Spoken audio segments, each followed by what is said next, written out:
बार माता पार्वती ने भगवान शिव से कहा, प्रभु मैंने पृथ्वी पर देखा कि जो व्यक्ति पहले से ही दुखी है आप उसे ज्यादा दुख प्रदान करते हैं और जो व्यक्ति सुख में है आप उसे दुख नहीं देते हैं। भगवान ने इस बात को समझाने के लिए माता पार्वती को धरती पर चलने के लिए कहा और दोनों ने इंसानी रूप में पति पत्नी का रूप धारण कर लिया और एक गांव के पास अपना डेरा जमा लिया। शाम के समय भगवान ने माता पार्वती से कहा कि हम मनुष्य रूप में यहाँ आए हैं, इसीलिए यहाँ के नियमों का पालन करते हुए हमें यहाँ पर भोजन करना होगा।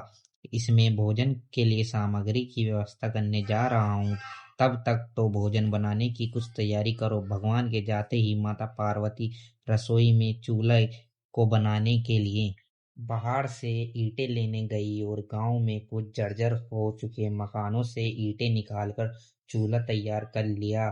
चूल्हा तैयार होते ही भगवान वहां बिना कुछ लाए ही प्रकट हो गए। माता पार्वती ने उनसे कहा, आप तो कुछ भी नहीं लेकर नहीं आए, अब भोजन कैसे बनेगा? भगवान बोले, पार्वती अब तुम्हें इसकी जरूरत नहीं पड़ेगी। भगवान ने माता पार्वती से पूछा कि तुम चूल्हा बनाने के लिए ईंटों को कहाँ से लेकर आई हो? माता पार्वती ने कहा, प्रभु इस गांव में बहुत ऐसे घर हैं जो जर्जर हो चुके हैं, उनकी जर्जर हो चुकी दीवारों से मैं ईंट निकाल कर ले आई। भगवान ने फिर कहा, जो घर पहले से ही खराब थे तुमने उन्हें और खराब कर दिया। तुम ये ईंट उन सभी घरों के किवाड़ से भी तो लेकर आ सकती थी।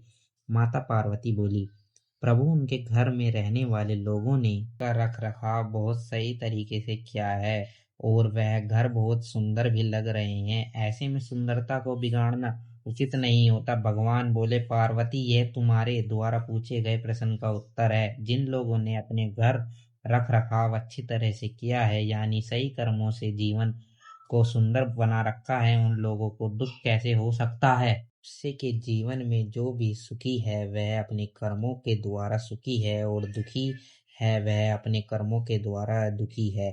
इसीलिए हर मनुष्य को अपने जीवन में ऐसे ही कर्म करने चाहिए जिससे इतनी मजबूत व खूबसूरत इमारत खड़ी हो। दोस्तों, यह काम जरा भी मुश्किल नहीं है, केवल सकारात्मक सोच और निस्वार्थ भावना की जरूरत है। इसीलिए अपने जीवन में हमेशा सही रास्ता चुने। तो कैसी लगी आपको ये आज की कहानी? ऐसी और कहानी के लिए हमारे चैनल संघर्ष ओट्स को तुरंत सब्सक्राइब करें।